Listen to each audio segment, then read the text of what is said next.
दोस्तों कैसे आप? उम्मीद है आप ठीक होंगे। दोस्तों आज जिस किताब के बारे में बात करेंगे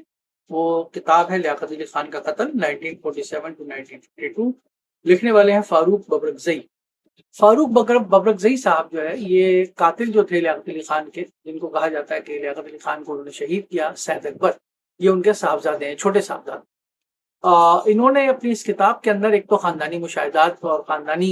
अपना पस मंजर भी बयान किया है कि ये अफगानिस्तान में किस तरह रहते थे और फिर वहाँ किस तरीके से इनके कबीले ने वहाँ के जो मकामी अफगानिस्तान के अंदर उस वक्त पार्टीशन से पहले की बात है, उस वक्त के वहाँ के जो हुकूमती झगड़े थे उसके अंदर किस तरह हिस्सा लिया, फिर इन्होंने किस तरीके से अंग्रेजों के आगे हथियार डाले और फिर किस तरीके से अंग्रेजों ने इनको पेंशन देकर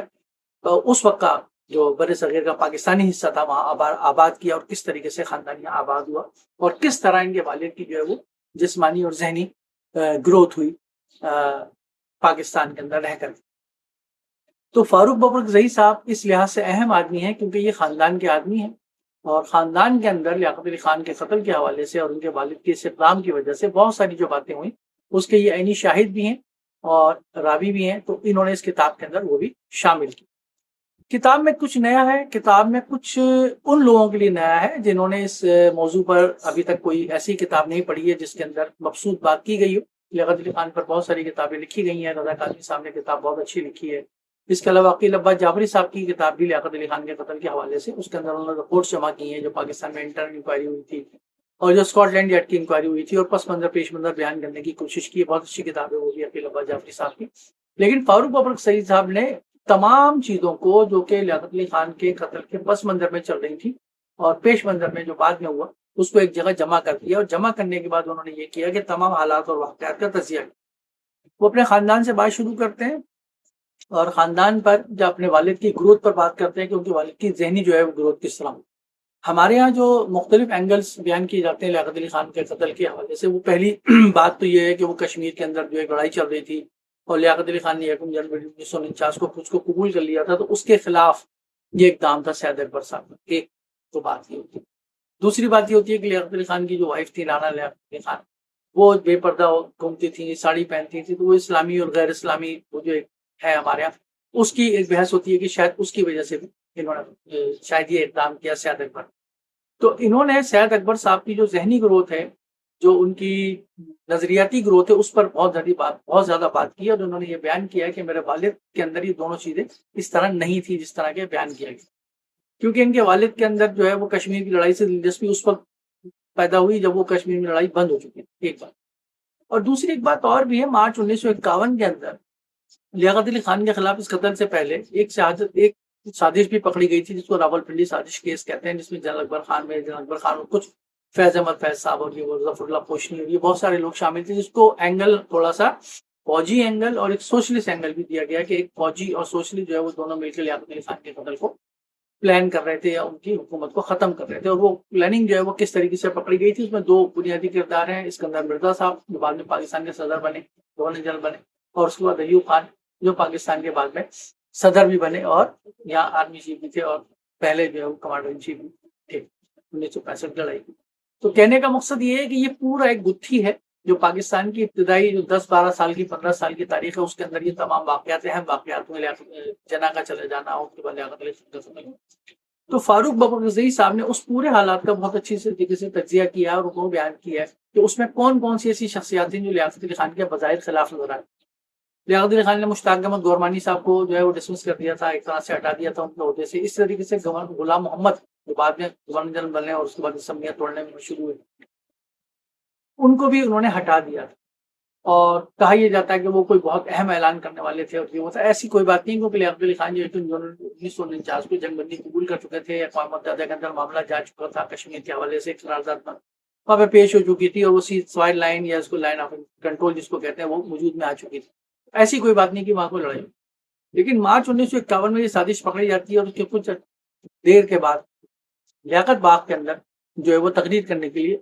जाते हैं। अब ये भी बड़ी दिलचस्प बात इन्होंने लिखी है कि लियाकत बाग के अंदर जब ये फैसला हुआ कि लियाकत अली खान पिंडी के अंदर आएंगे और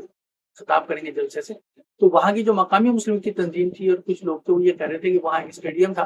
पिंडी के अंदर, अब नहीं है, तो उसको जो है वो रखा जाए क्योंकि सिक्योरिटी के एतबार से वो बेहतरीन जगह होगी क्योंकि उसके दरवाजे 1 या 2 हैं निकलने के और आने के। लेकिन जो वहाँ की मकामी इंतजामिया थी, पुलिस इंतजामिया जो थी, इंस्पेक्टर नजफ खान, जिसका नाम बड़ा मशहूर लिया जाता है, उसने ये कहा कि नहीं कंपनी बाग के अंदर, जो लियाकत बाग कहलाता है, कंपनी बाग के अंदर जो है जनाब वाला जलसे को रखा जाए, जो कि खुला था और सिक्योरिटी ब्रीच वहां हो सकती थी। तो इन्होंने उसके ऊपर भी सवाल उठाए। फिर तीसरी चौथी बात ये है कि फारूक बबरकजई साहब ने ये बात भी कही है कि इनके वालिद जो थे वो वहां से क्यों आए, पिंडी आए, और फिर पिंडी किस तरीके से आए और किस तरीके से इनको तो पेंशन मिला करती थी पाकिस्तान गवर्नमेंट से, इनके पूरे खानदान, इनके वालिद को अंग्रेजों के जमाने से चली आ रही थी। 1941 में हथियार डाले थे उसके बाद से चली आ रही थी पेंशन, और पाकिस्तानी गवर्नमेंट भी पेंशन देती थी। और ये तो कहीं जाते थे तो वहां के मकामी थाने को इतला देते थे, जहाँ जा रहे होते थे वहां इतला देते थे। तो बाकायदा उन्होंने पहले खत लिखा कि भाई मैं पिंडी जा रहा हूँ खरीदारी के लिए, और उस जमाने में इनके पास 3-4 हज़ार रुपए थे, और जब ये मारे गए तो उस वक्त 2 हज़ार रुपए इनकी जेब से निकले। जाहिर है कि 1951 के अंदर ये बड़ी रकम होती है जो उनकी जेब से निकली।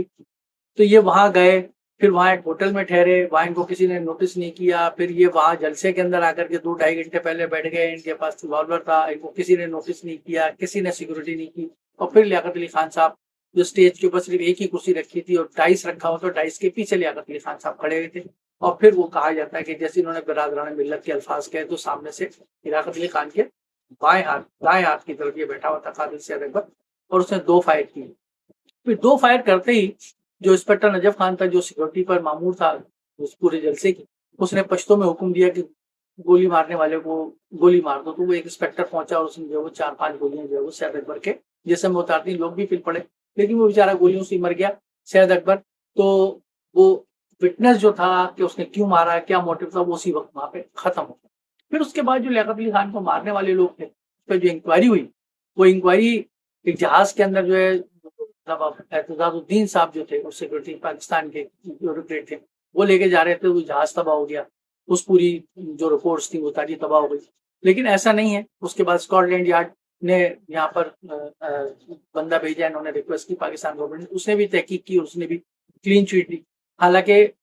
यहाँ पर फारूक बबरकजई साहब ने जो इंक्वायरी हुई, उस इंक्वायरी के अंदर जो वाकयात हुए और जो बयान थे पुलिस अफसरान के, और जो पस मंजर था, पेश मंजर था, उसके अंदर तदाद बहुत सारे झोल दिखाए कि उसके अंदर बहुत सारे झोल हैं, और उसके अंदर बहुत सारी ऐसी खाली जगह हैं जिसको पुर करना जो है वो तारीख के रालिबीन के लिए जरूरी है, अगर इस वो वाक्य को समझना चाहते। तो इस हवाले से इन्होंने क्या किया है कि पूरी एक जबरदस्त तरीके से इस कत्ल के हवाले से, शहादत के हवाले से लियाकत अली खान के तो पूरा पस मंजर था और पेश मंजर था, उसको तमाम का तमाम जो है वो कारी के सामने रख दिया, उसके अंदर सवालात कायम कर दिए और सवालों के जवाब तलाश करना मौरखीन की जिम्मेदारी। फिर एक दिलचस्प बात ये भी इस किताब के अंदर जो इन्होंने फारूक बबरकजई साहब ने किया है, वो बड़ा अच्छा काम ये किया है कि उन्होंने लियाकत अली खान की जो शहादत थी और बेनजीर भुट्टो साहिबा की जो शहादत थी 2007 को, उसको कंपेयर किया इस वाक़े में। तो आपको मालूम है कि बेनजीर भुट्टो साहिबा की शहादत भी वही हुई जिसको लियाकत बाग कहते हैं, जहाँ लियाकत अली खान साहब की शहादत हुई। तो इन दोनों के दरमियान सिक्योरिटी किस तरह थी, उसके अंदर क्या सिमिलरिटीज हैं सिक्योरिटी ब्रीच की, फिर वो जो वाकया हुआ उस वाकये के अंदर क्या सिमिलरिटीज थी, उसके बाद जो कुछ भी हुआ उसके अंदर क्या सिमिलरिटीज थी इंक्वायरी तक, वो तमाम की तमाम चीजें जो है फारूक साहब ने इस किताब के अंदर लिखी है। तो इस किताब के अंदर उन्होंने एक तरह से लियाकत अली खान के कत्ल के हवाले से जितना भी पस मंजर और पेश मंजर है अपने वालिद और खानदानी हालात से लेकर के,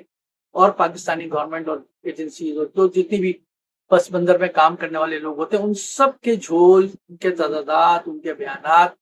और उसके बाद फिर पाकिस्तान के अंदर जो सियासी अमल चला उसके हवाले से इन्होंने तमाम चीजें जमा कर। एक बात जो मैंने शुरू में अर्ज की, इस किताब के अंदर लिखा है कि ताकि अहमद गौरवानी साहब को उन्होंने हटा दिया था, लियाकत अली खान ने और गुलाम मोहम्मद को हटा दिया था। तो आपको मालूम है कि पाकिस्तान के अंदर फिर पॉलिटिकल जो डायनेस्टी या टाइमलाइन बनी वो किस तरह बनी। लियाकत अली खान के कत्ल के बाद गवर्नर जनरल ने गुलाम मोहम्मद साहब, गवर्नर जनरल ने नाजिमुद्दीन साहब, और नाजिमुद्दीन के बाद गवर्नर जनरल ने गुलाम मोहम्मद साहब, और मार्च 1951 के अंदर जो रावलपिंडी साजिश केस लियाकत अली खान के खिलाफ पकड़ा गया था, उसके अंदर 2 किरदार भी सिकंदर मिर्जा और अयूब खान साहब थे, बहुत अहम थे अयूब खान साहब उस वक्त। उसके बाद वो फौज के आला ओहदे पर प्रमोट भी हुए, लियाकत अली खान साहब ने प्रमोट किया। तो उसके बाद आप देखिए गुलाम मोहम्मद साहब बने, गुलाम मोहम्मद के बाद सिकंदर मिर्जा बने, सिकंदर मिर्जा के बाद अयूब खान बने। तो आप एक टाइम लाइन बना सकते हैं लियाकत अली खान के कत्ल को देखते हुए, उसके पस मंजर पेश मंजर को देखते हुए, और उसके बाद जो पाकिस्तान की पॉलिटिकल एक डेमोग्राफी कह लें, उसको टाइम लाइन कह लें, उसके अंदर भी सिमिलरिटी आप देख सकते हैं, या उसके अंदर भी ताने बाने आप देख सकते हैं। तो इसकी किताब जो है तो बहुत सारी बातों को सोचने पर मजबूर भी करती है, सामने भी लाती है, जो कि वक्त की गर्द में कहीं खो गए हैं, कहीं दबा दिए गए हैं, कहीं छुप गए, छुपा दिए गए। तो ये किताब इस लिहाज से अहम है, वैनगार्ड ने इसको छापा है, और पहले इंग्लिश में छपी थी, अभी तर्जुमा छापा है। 241 सफ़े की ये किताब है और कुछ सफ़ात की तस्वीरें हैं। 250 सफ़े कर लें आप। 250 सफ़े की किताब की कीमत 4000 रुपये बहुत ज़्यादा रखी गई। एक तो वैनगार्ड की किताबों की जो इसमें फॉल्ट है वो ये है कि इसमें कहीं भी कीमत नहीं लिखी, तो इस पे कोई भी कीमत अपने पेंसिल से लिख देते हैं दुकानदार जो होते हैं और वो बेचते हैं। 4000 रुपये की ये किताब 250 सफ़े की जुल्म है। ये वैनगार्ड से मैं दरखास्त करूंगा कि थोड़ा सा ख्याल करें। ठीक है, किताब बहुत अहम है, सब कुछ है, लेकिन बहरहाल पढ़ने वालों पर रहम करें। 4000 रुपये की किताब बहुत ज्यादा कॉस्टली है। मुझे तो दिलचस्पी है तो मैंने बहरहाल इसको किसी तरीके से खरीदा। कहीं ना कहीं से आपको डिस्काउंट में मिल जाएगा। इस किताब को आप पढ़ेंगे तो पाकिस्तान की तारीख के पहले जो एक तरह से पाकिस्तान बनने के बाद जो बड़ा वाक़या हुआ और उस वाक़ये के बाद फिर पाकिस्तान ने क्या मोड़ मुड़ा और फिर उस मोड़ को मोड़ने के बाद आज तक हम कहाँ पहुंचे नहीं पहुंचे, उसके ताने बाने आप इब्तिदा में तलाश कर सकते हैं। लियाकत अली खान का कत्ल 1947 टू 1952, फारूक बबरकजई कातिल सैयद अकबर का बेटा।